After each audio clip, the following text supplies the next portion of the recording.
I have. Connect, first with. Okay. To connect with two. I gotta go to wireless mode. Okay, do it. I don't know how you go this one on the right.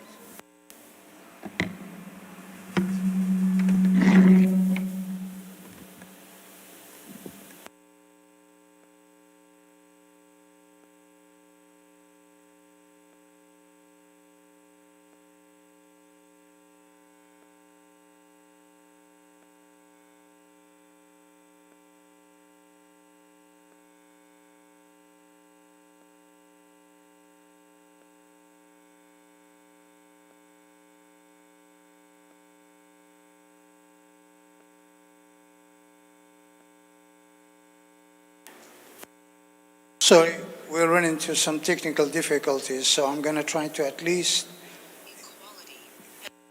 Black Americans ever since. Although Juneteenth celebrations would pop up outside of Texas, a century of fighting to survive lynching, segregation, and Jim Crow laws tempered the anniversary's national momentum. After Martin Luther King Jr.'s assassination in 1968, his Poor People's Campaign settled on June 19th for its Solidarity Day rally, which symbolically connected the fight against poverty to enslaved ancestors. Since then, states have slowly come around to officially recognizing the holiday. Texas fittingly was the first in 1980, marking a day that late state Representative Al Edwards said triggered a series of events that defines the challenges and responsibilities of successive generations. New Hampshire became the latest state last year. But this is still the country that killed Breonna Taylor, Rayshard Brooks, and George Floyd. A country whose president called Americans protesting the injustice thugs. The distance from true equality may be what kept Black Americans from celebrating Juneteenth. But today, the journey toward closing that gap is exactly what makes it meaningful. This year, it comes as protesters demand that institutions who claim to protect Black Americans don't target them, that the companies who market to Black Americans, including ours, also hire them and pay them fairly, and that the system that's made Black Americans more vulnerable to COVID-19 and the economic crisis is broken. Over 150 years later, Juneteenth is still about how long absolute equality takes to arrive. Black Lives Matter. Black Lives Matter. Black Lives Matter.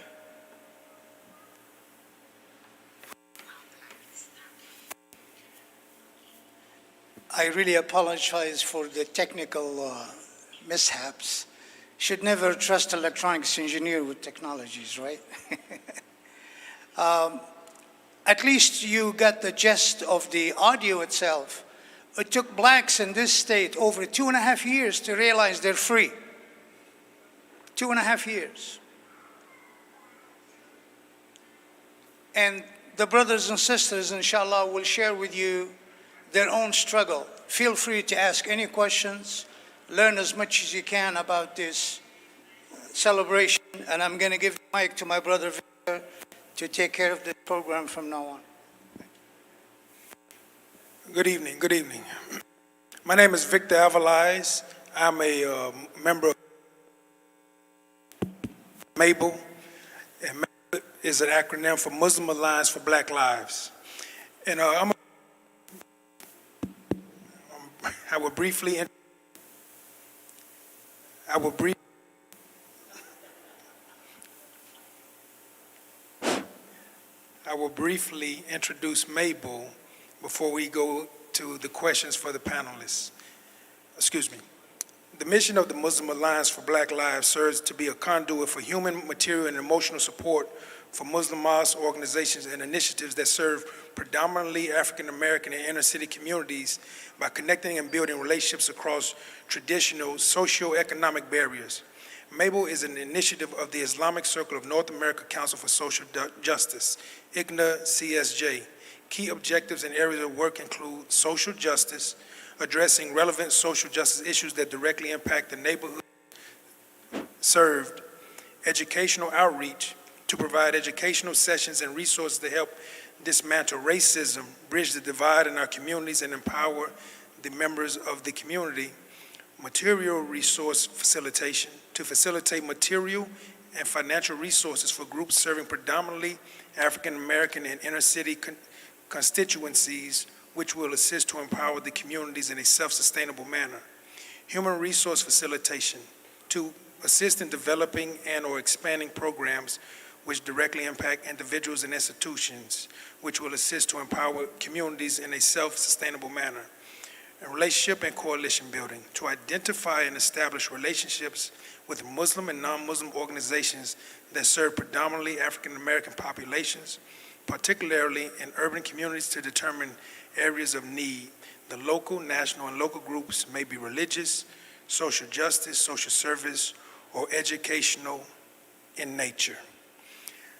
I am of mixed heritage. My mother is African American, my father is Mexican American. I read a proverb, ancient proverb one time that says, a child gets his culture from his mother, gets his principles from his father. And my culture is steeped in the African American culture and history. This is why Juneteenth matters to me, and it matters to the panelists as well. And I'm going to introduce the panelists with a brief reading of their bio.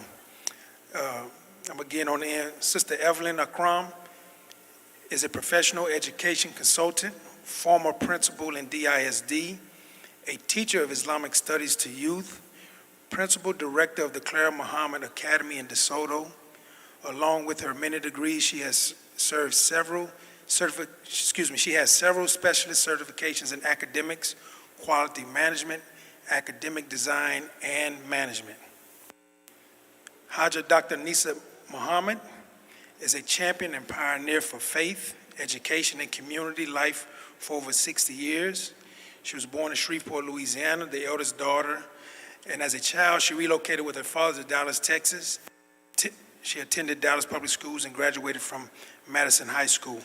After entering Prairie View A&M University, Sister Muhammad and her late husband, Abdul Shahid Muhammad, joined the Nation of Islam in the early 1960s after hearing the teachings of, quote, do for self and, quote, nation building taught by the Honorable Elijah Muhammad. In 1975, they continued their journey of faith and became students of Imam Waruddin Muhammad. Sister Nisa has worked tirelessly demonstrating and sharing the beauty of al-Islam. A mother of 12 children, grandmother of 60 grandchildren, and 16 great-grandchildren, continues to stress the importance of their Muslim faith, Islamic education, and community life. Imam Khalid Shahid is a civil rights veteran, designee by the Mississippi Civil Rights Museum, National Board member of MABLE, Muslim Alliance for Black Lives, Imam of Taqwa Ministries, Imam Emeritus of Masjid al-Islam, graduate of University of Southern Mississippi, graduate of Zaid House of Islamic Learning, Imam's training program in Abu Dhabi, United Arab Emirates. He's a grad school student. So can you all give our panelists a round of applause for their great accomplishments? And again, I'm just a lowly Muslim. Alhamdulillah. I want to begin this, and again, if there's a question, please, we want this to be interactive. We want individuals to ask and learn because this means so much to us. And I'm going to begin the first question to the panelists, and you can answer when you feel the need. First question is, in this struggle for civil rights and freedom in America, what are some of your experiences? You want me to repeat it?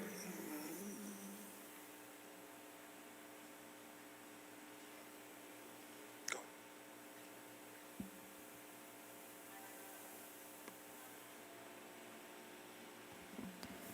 Assalamu alaikum. In this struggle for civil rights, I have personally experienced Jim Crow laws directly. I'm a product of a segregated public school, elementary, middle, and high school, social events, movie theaters, restaurants, everything was segregated. I believe it was in 1971 that the federal court said that public schools must be desegregated, meaning they weren't integrated because integration occurs naturally. But when one says you're desegregated, you're mandated to do a thing. I can recall in public school where we were listening to and singing Lift Every Voice and Sing, calling it the Negro National Anthem as opposed to the Star Spangled Banner. So even as a child in Waco, Texas, our final transition places were segregated. Cemeteries were segregated. Not so now. And I can say, as one of 7 in my family, while I experienced segregated schools, the first 4 children, the last 3 went to desegregated schools, and it just made them realize how different things were. Because during my studies in a segregated school, where teachers did a lot to make you feel very good and very positive about yourself, I didn't really think I was missing anything, because they inspired us to be the best that we could be, and everything was fine until I realized, and the 3 younger children realized, my 3 younger siblings realized how much we had missed being in the segregated system under the Jim Crow laws. But as a graduate of high school, graduating in my class had 141 in it. I was in the top 10, but I couldn't stay home and go to school because Baylor University wasn't admitting African Americans at that time. So I came down the road to Dallas, Texas, where I matriculated at Bishop College and became an activist, the first female president of the student body and president of the Young Democrats. I can remember protesting peacefully now 7-Eleven stores because they were not hiring African Americans. So in a nutshell, I experienced segregation firsthand, but it didn't have a bad effect on me. It made me more determined to be the best that I could be, and I started that in college.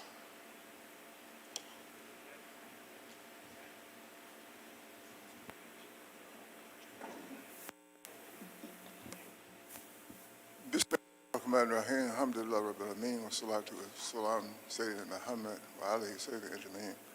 I want to thank this masjid, the imam, the board here, for allowing us to have this program, to be a torchbearer in the DFW area for your efforts. So alhamdulillah, may Allah continue to bless this community. Alhamdulillah. I feel at home here. I think the question is about our experiences we've had in the struggle for freedom in America. I was born in Jackson, Mississippi. I knew the Everett family. Medgar Evers was assassinated in Jackson. I went to school with Vernon Damer's children. Vernon Damer, back in the 60s, one of the wealthiest black men in the state of Mississippi. He used to have so much money, he used to pay the poll tax for people to vote. They had to pay to vote. So he did that. So he and his family was hated there in Mississippi. They planted a bomb in their house, detonated the bomb. He died as a result of that blast. They tried to kill the whole family. When the bomb blast occurred, the 8 children and wife fled out of the back door, and they stood across the road shooting at them. I went to school with those children. This shaped my thinking, my mindset as a kid in Mississippi. By the time I was 15, I was working for a group called Organization of Black American Youth, passing out leaflets at 15, door to door, pertaining to the freedom struggle, civil rights in America. At 18, I became a member of the provisional government of the Republic of New Africa. Our goal was to start a separate black nation in the South. We was going to do what the Confederates could not do. We were going to secede from the Union and form a black nation. We had a provisional government. We had a president. We had a Secretary of State, Secretary of Defense. I was reparation captain at 18 years old. Our president was a man named Mario Bedeli. He and his brother at one time were bodyguards for Malcolm X. Our activities were curtailed in Jackson in 1971. There was a major shootout there. Our headquarters right behind Jackson State University. They came to our headquarters 3 a.m. one morning, 200 troopers in a tank. They fired 10,000 rounds of ammunition through our wood frame house.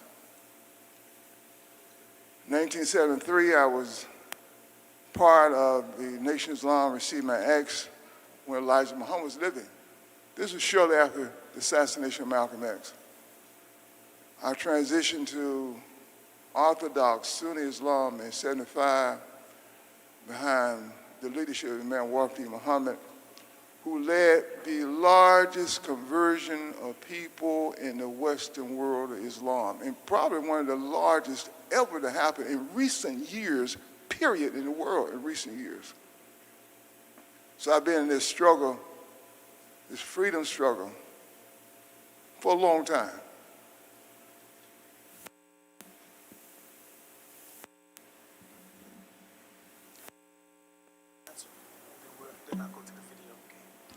Assalamu alaikum. Bismillahirrahmanirrahim. Okay. Same question? Yes. Okay. With my name is Nisa Muhammad, as they said, and with my struggles as a young girl growing up in Texas, I think we all share more or less some of the common things. We were not African Americans. We were not blacks. We were colored. You saw colored signs which said, this is where you drink water. You don't drink water where the white people drink water. You don't enter doors that white people enter. You go through the back. So there were signals, there were signs everywhere to designate who we were and what we were expected to do. I went to James Madison High School in 1957. The school before it became James Madison High School was Forest Avenue, and only Caucasians went to that school. We went that summer, a couple of young people that lived in the community. We went to the school to see what it looked like because we were excited to be going to Madison. Got over there, and they had everything you could possibly need to learn Arabic. All of the supplies and everything. That was during the summer. September 1st, Labor Day weekend, we always went to school after Labor Day. We walk into James Madison High School because we got a chance to name the school. We walk into that school, and it is bare. There is not a book to be found. There is not a circumference to be found. There is not even a ruler. But our teachers were expected to work with the bare minimum. And with the bare minimum, they did work. And they did produce doctors, lawyers, anybody and everybody that you need to form a community, to have community life. I grew up in a segregated neighborhood, but we had our own stores, we had our own tailors, we had people who went door to door selling ice. So we had to make our communities viable and livable for ourselves. So we grew up with all of the barriers, because every barrier that they could possibly put in front of an African American, they put them there. They gave us our freedom, but we had to fight for that freedom. We had to fight for the way that we wanted to live. And if we didn't want to stay in a certain neighborhood and wanted to go to another, I don't know how many of you know about Raising in the Sun, but they put obstacles in your way. They redlined our districts, even after they took away supposedly and gave us segregation. It was segregation, but it was with restrictions, because the white man controlled the dollar, and then they controlled the laws, they made the laws, and even now, when we make laws that are supposed to be for all the people, they come up with ways to create new laws to circumvent us from benefiting from the laws as they are. So yes, and up to this day, we are still fighting, and we're still going through the struggle. But though the struggles of segregation, it was just, this is the way it is, this is where you are, and you do the best that you can do. And we did do that, and like Sister Evelyn said, she's an educator, and she came from that segregated era. Imam Khalid, he was more military. he was going after it, and and then before the black came in, it was with the Black Panthers. People they give us labels, not labels that we want. We are human beings. But anyway, I think I've gone over. Thank you. Before we go we're gonna go to the video. I want to see it. Alhamdulillah, my brothers came to the rescue. So we have another computer. So we will show you the entire video now.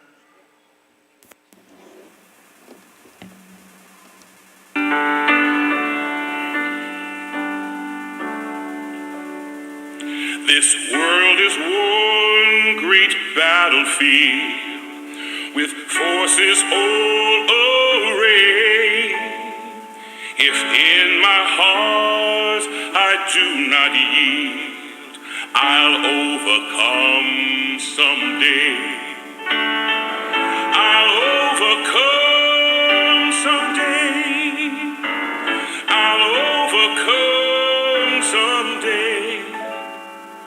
If in my heart I do not yield, I'll overcome someday. Like the Civil War itself, slavery didn't end with one decisive act. After the Battle of Antietam in September 1862, President Lincoln issued the Emancipation Proclamation in January 1863. It declared all persons held as slaves within the rebellious states to be free.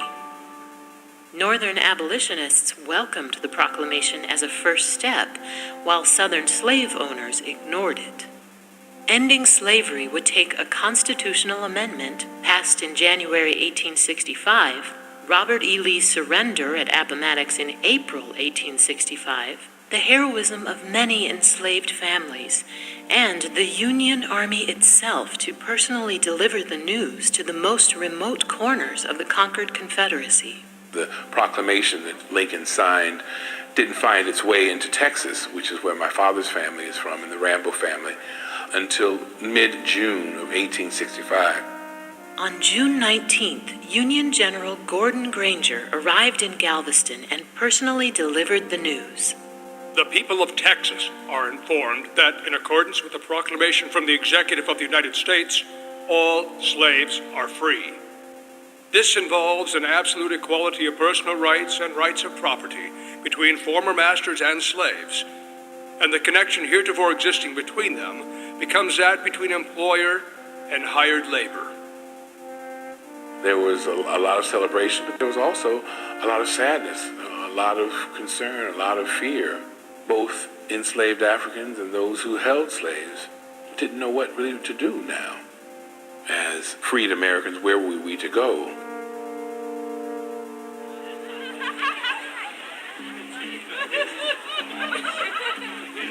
"150 years later, June 19th is a day of remembrance and celebration. I think my first Juneteenth celebration was when I was 6 or 7, because I remember roasted ears of corn. And this was in Austin, Texas. And then coming here, I was surprised and really astounded to find out that Minneapolis, St. Paul have such a strong connection with Juneteenth. It stands to reason with the number of people who probably migrated this far north who brought with them that tradition. Every year in Texas, Minnesota, and around the country, Juneteenth is marked with music, food, and fellowship. We are celebrating at Mississippi Regional Park. There's all ages here. I just see all kinds of people and colors. It's amazing to me that, especially among the African American culture, we have a little bit of a fear of embracing that history, because there's some shame connected to slavery. I don't feel that way. I feel that that is such an important part of who I am as a person. The strength that I have within me comes from that struggle. African American Independence Day. So we're celebrating. Yep. Our day of liberation. Our day of liberation. It's important to have opportunities for us to celebrate our oneness, our wholeness, our completeness, our dynamic selves. It's vital to African American people to have an opportunity, a date that heralds the importance of who we are as a people and what we've been through as a people. Juneteenth gives African American communities a chance to reflect on their ancestors' struggles and achievements, and also to spotlight current issues. There is a lot going on in this world. There's a lot of anger, a lot of frustration, and a lot of uneasiness. The foundation you have can kind of give you a little bit more of a sure footing, because you can look and say, well, wait, my family made it through this hatred. Somehow they made it through. Yeah, so take that strength and go up to the next level. Juneteenth. I love seeing the support that I get every year. It's always new people I'm meeting and hopefully collaborating with them so we can have Juneteenth and not let it die. It's so important.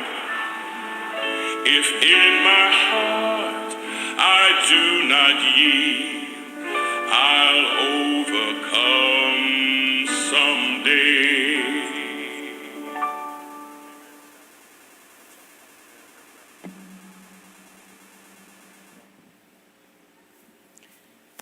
Thank you very much, brother, for helping us out.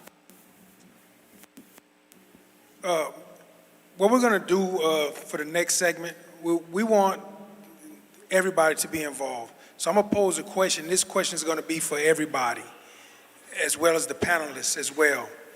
And so I have the first question I want to pose. This is for everybody that is in the audience. And anybody that would like to answer, stand up. I can give you the microphone, or the sisters can walk and use the microphone at the sister table. But the question is simply this: why is Juneteenth relevant to the Muslim community, or is it just relevant to the African American community? Is there anyone that would like to? Alhamdulillah. Alhamdulillah.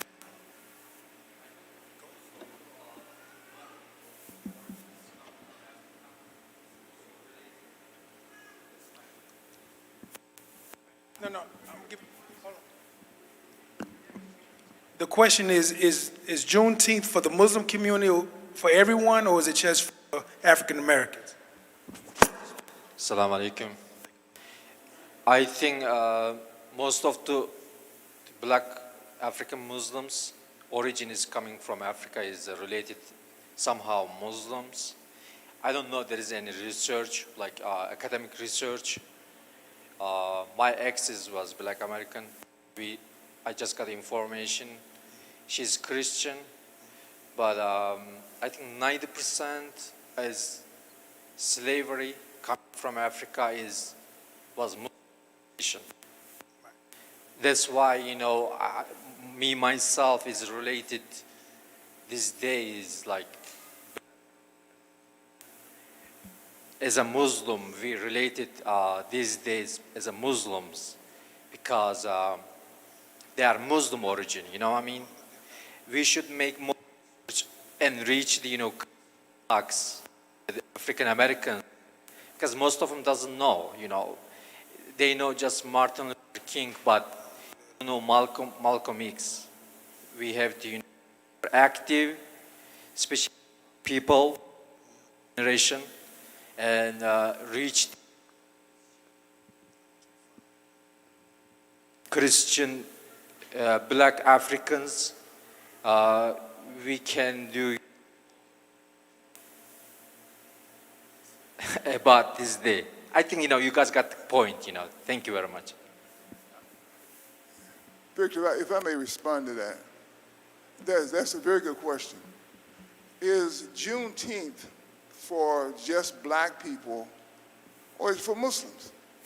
Let me tell you this. This freedom struggle in America, this freedom struggle, one of the results of this freedom struggle was the Civil Rights Act that passed in 1965. Let me tell you why it's important to Muslims. Civil Rights Act that passed in 1965, what it did is struck down all forms of racism in the federal government and in any of its agencies. Before 1965, when it came in terms of immigration laws, you look at the immigration laws that existed, one that was passed in 1917, 1924, they're very racially oriented. It did not allow a lot of people from Asia, from Africa, Muslims to migrate to America. It favored Western Europeans. So they had racial undertones to immigration prior to 1965, when it became illegal to discriminate, for the government to discriminate in 1965, at cascade across all the agencies in the federal government that struck down all the racial overtones that existed with immigration laws. So it made it possible for our brothers and sisters we have here, your uncles, your mothers, your dad, and some of you, to migrate to America. And that's a direct result of the Civil Rights Act that was passed in 1965 that stemmed from this freedom struggle that we've been engaged in for our last 400 years. So does this involve you? Yeah, of course it does. The freedom struggle made it possible for Muslims to migrate here. Alhamdulillah, we have all these wonderful masjids on the backs of those who paid blood and who died for freedom in America. Let me get that act passed, the Civil Rights Act of 1965. I'd like to add that Rights Act, because it prohibited discrimination on the basis of race, color, religion, and national origin. And we know just from the last administration, we know that Muslims were not allowed to enter this country. So it's not because I'm an African American who embraced Islam in 1976, but it's the fact that I am a Muslim that I could have some biases for people who just don't know any better. So what we'd like to say that even in the workforce, the Civil Rights Act prohibited anyone from discriminating against us in hiring, promotions, and firing practices. So anybody who's concerned about human rights, then Juneteenth, the 19th of June, has significance to you. If you're concerned about basic human rights.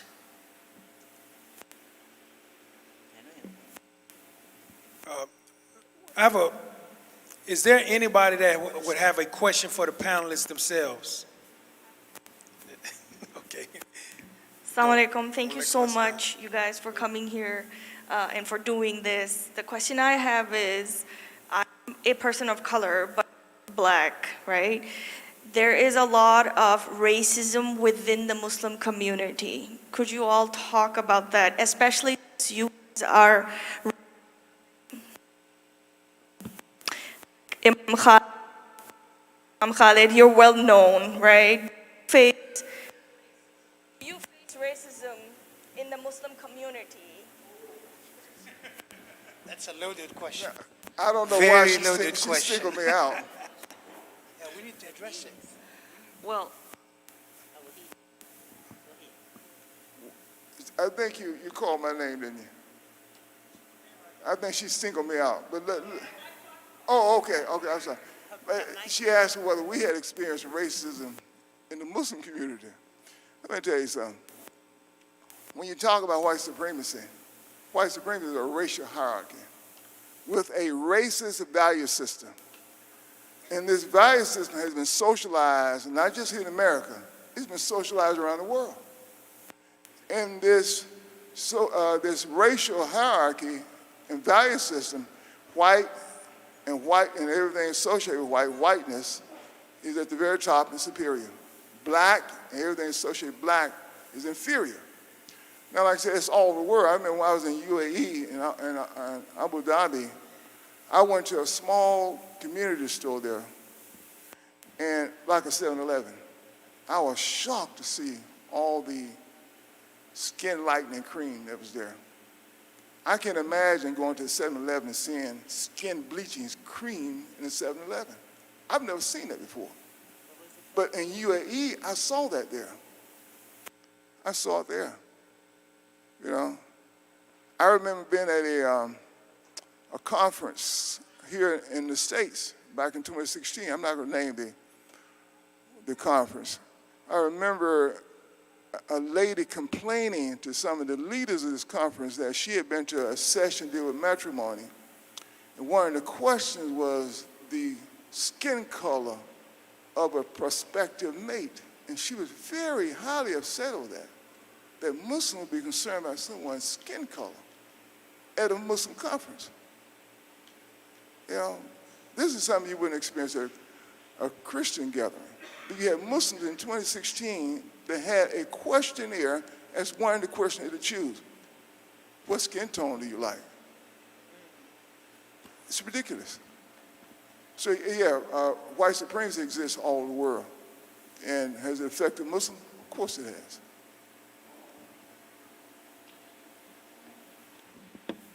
I want to address that just a minute. I think when you look at the world and the powers that be, and when you are portrayed in a certain way, and when they hear about you in a certain way, then you form an opinion based on what you've been told or what you've been sold. For African Americans, we were portrayed as less than, don't know anything, lazy, shuffling, stupid, and not worth anything.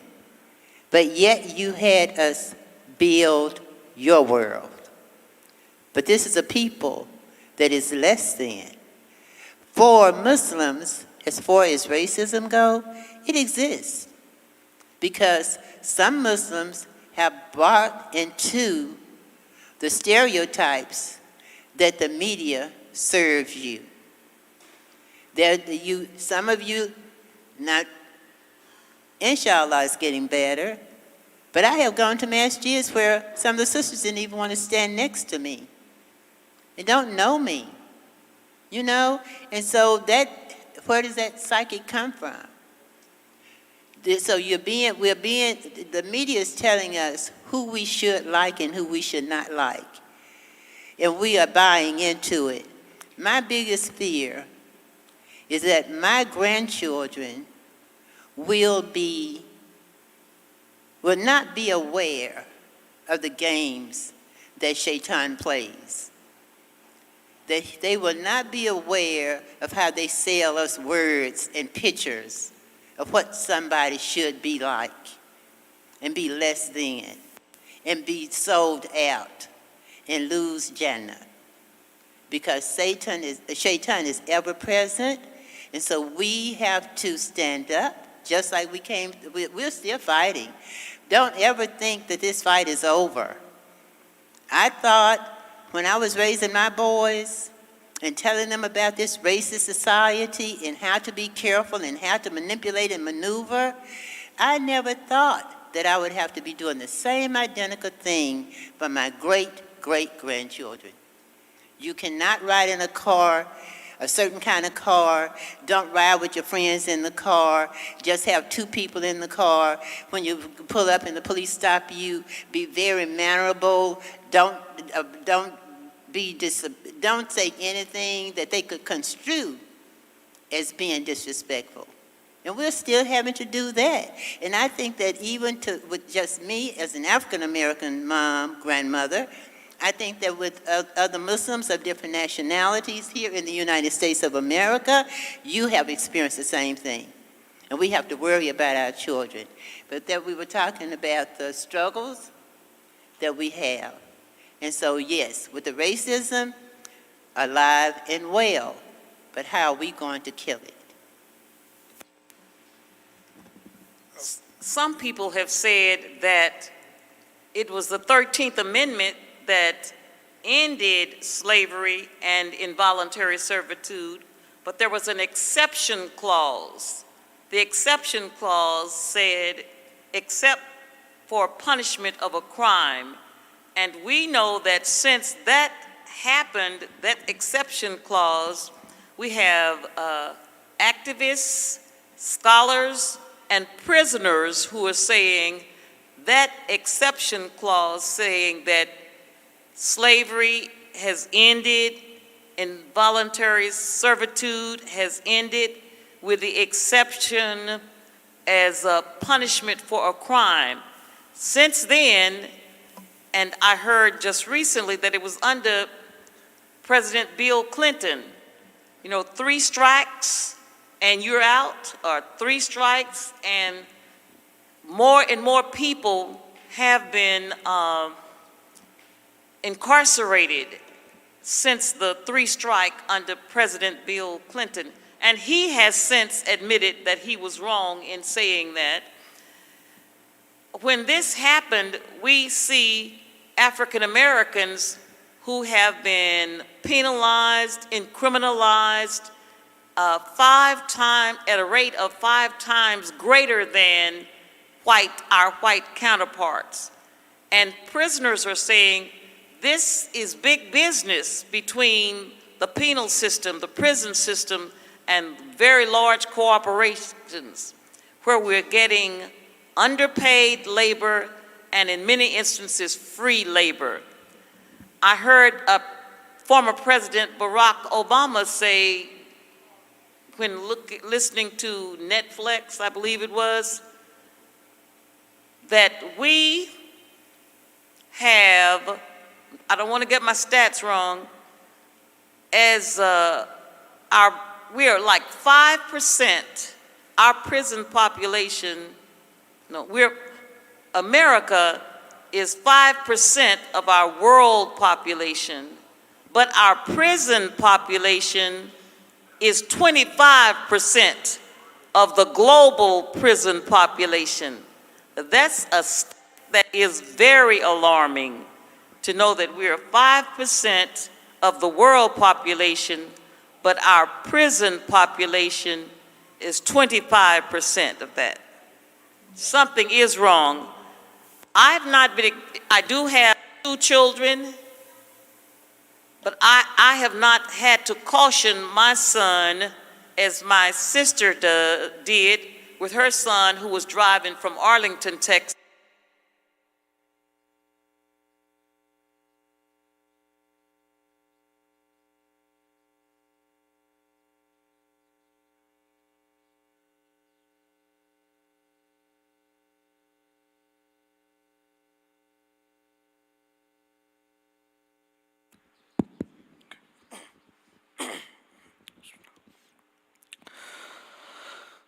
الله أكبر الله أكبر الله أكبر الله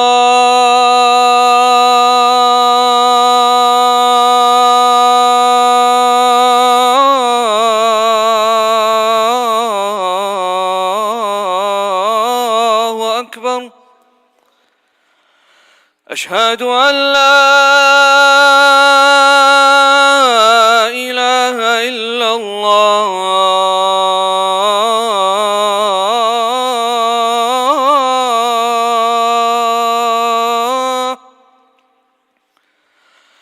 أشهد أن لا إله إلا الله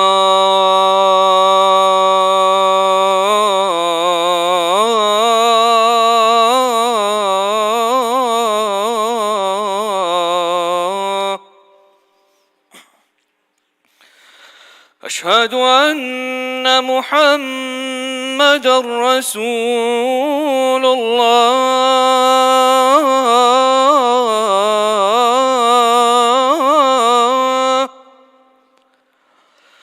أشهد أن محمدا رسول الله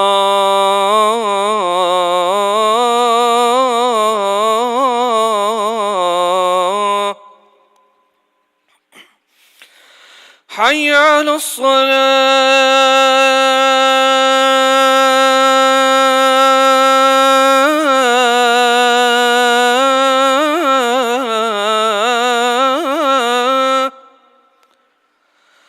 حي على الصلاة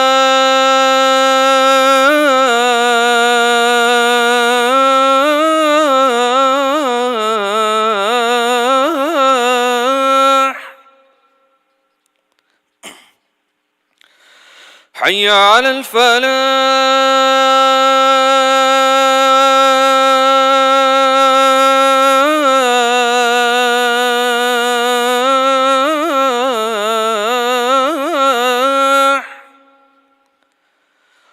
حي على الفلاح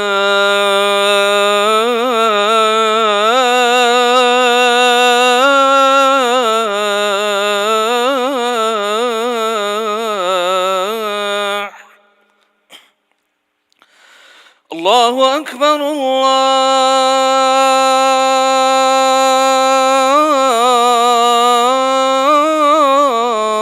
الله أكبر لا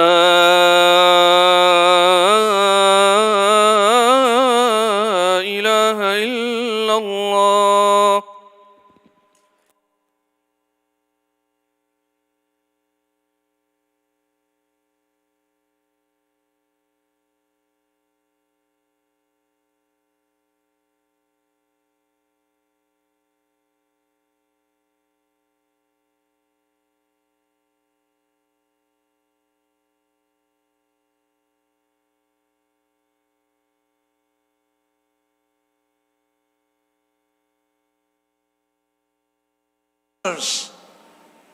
These are our brothers and sisters, and we cannot turn our back against them. We need their expertise to help us to understand the struggle that we're going through as Muslims in this country. And with that, I would like to ask our Imam Shpendum, inshallah, to make a wonderful dua fitting for this gathering, inshallah.